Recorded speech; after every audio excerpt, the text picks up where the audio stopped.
MBBS seat కోసం తన కాలును తానే నరుక్కున్నాడు ఓ కుర్రోడు. ఈ దౌర్భాగ్యానికి కారణం ఏంటి? సూరజ్ భాస్కర్ వయసు 20 ఏళ్లు. డాక్టర్ కావాలని కలలు కన్నాడు. దానికోసం రాత్రి పగలు కష్టపడి చదివాడు. 2 సార్లు నీట్ రాశాడు. సీట్ రాలేదు. నీట్ ఎగ్జామ్లో తనకొచ్చిన మార్కులకు సీట్ రావాలంటే తన ఆ 2 ఏళ్ల అనుభవంతో ఒక్క మార్గం ఉందని అనుకున్నాడు. చదువుపై ఆ కుర్రోడికి ఉన్నటువంటి శ్రద్ధకు హ్యాట్సప్ చెప్పాలా, లేదంటే అతను తీసుకున్న ఈ పిచ్చి నిర్ణయానికి తిట్టాలా, లేక ఈ దేశంలో చదువు కోసం తాపత్రయపడేవాడికి సీటు దొరకని దుస్థితి ఉందని ప్రభుత్వాలను నిందించాలా? ఇక్కడ తప్పెవరిది? మరో విశేషం ఏంటో తెలుసా? ఈ ఘటనపై ఏ సెక్షన్ల కింద కేసు పెట్టాలి అనేది పోలీసులకు అర్థం కాక లాయర్ల సలహాలు తీసుకుంటున్నారు. పూర్తి వివరాల్లోకి వెళ్దాం. యూపీలోని జౌన్పూర్ జిల్లా ఖలీల్పూర్ గ్రామం. సూరజ్ భాస్కర్ అనే 20 ఏళ్ల కుర్రాడు తీవ్ర గాయాలతో పడి ఉన్నాడని పోలీసులకు సమాచారం వచ్చింది. పోలీసులు వెళ్లి చూశారు. ఓ కాలు తెగిపడి ఉంది. వెంటనే హాస్పిటల్కు తరలించారు. ఎవరో దాడి చేశారని పోలీసులకు చెప్పాడు సూరజ్. ప్రాథమిక ప్రశ్నల తర్వాత కేసు విచారణలో భాగంగా ఆసుపత్రిలో విచారణ చేపట్టారు. సూరజ్ అన్నయ్య ఆకాష్ను కూడా ప్రశ్నించారు. పొంతన లేని సమాధానాలు చెబుతున్నారు. క్రైమ్ జరిగే విధానానికి సూరజ్ చెబుతున్న సమాధానాలకు ఎక్కడా మ్యాచ్ అవ్వట్లేదు. పోలీసులకు డౌట్ వచ్చింది. అతని ఫోన్ చెక్ చేశారు. పెద్దగా ఆధారాలు లేవు. ఆ తర్వాత సూరజ్ ఇంటికెళ్ళి అతని గదిని పరిశీలించారు. డైరీ దొరికింది.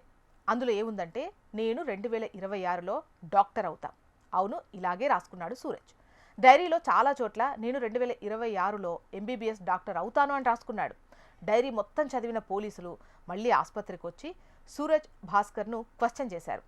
అప్పుడు చెప్పాడు అసలు నిజం. డాక్టర్ కావాలని కలలు కన్నాను. రాత్రి పగలు చదివాను.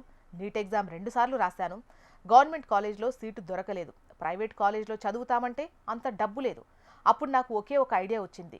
దివ్యాంగుల కోటా కింద సీటు ఈజీగా వస్తుంది అని గుర్తించాను. నీట్లో నాకు వచ్చిన ర్యాంకుకు దివ్యాంగుల కోటా కింద ఎంబీబీఎస్ సీటు వచ్చేది. అప్పుడు నాకు అవకాశం లేదు కదా. అందుకే ఇప్పుడు నేను నా కాలు నేనే నరికేసుకున్నాను. ఇప్పుడు నేను వికలాంగుని కదా, ఎంబీబీఎస్ సీట్ వస్తుంది కదా అంటూ పోలీసులతో చెప్పుకొచ్చాడు. సూరజ్ భాస్కర్ మాటలు విన్న పోలీసులు, డాక్టర్లు షాక్ అయ్యారు. వాళ్ళ కన్నీళ్ళు ఆగలేదు. డాక్టర్ కావాలనే కళ, లక్ష్యంతో ఇంత పని చేశావా అంటూ ఏడ్చేశారు అక్కడున్న డాక్టర్స్ అండ్ పోలీసులు. ఇప్పుడు ఈ కేసును ఎలా డీల్ చేయాలి, ఏ సెక్షన్ల కింద కేసు పెట్టాలి అనేది వాళ్ళకి అర్థం కావడం లేదు. లాయర్స్తో మాట్లాడుతున్నారు.